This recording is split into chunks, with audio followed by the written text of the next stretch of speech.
There's a Filipino takeout spot in Toronto going viral for their homemade chicharon. She looks real crispy.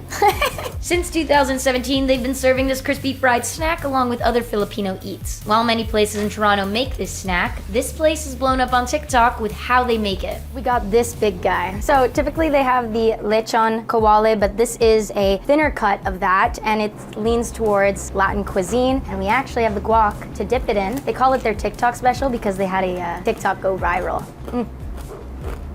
Damn, this is good. The green looks so pretty on it. Mang means uncle, and Mar is the name of the owner. He started making chicharon at home and spent about 5 years trying to perfect the recipe. While doing so, he established a loyal clientele that couldn't get enough of his food. Because of the demand, he opened a restaurant serving a fusion menu of dishes from 3 provinces in the Philippines: Pampanga, Davao, and Pangasinan. We got the chicken chicharon and the pork chicharon. Let's go with the chicken first. Holy cow. I'm gonna try it with the pink vinegar because that's what they usually dip it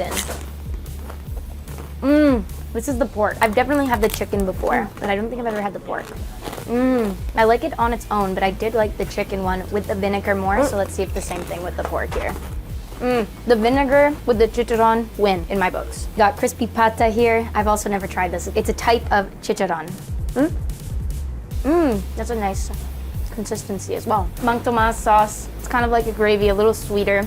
The sweet really gives a nice balance. This is not the sweet sauce. This is on the more savory side. Visit Mang Mar's Chicharon at 2885 Keele Street.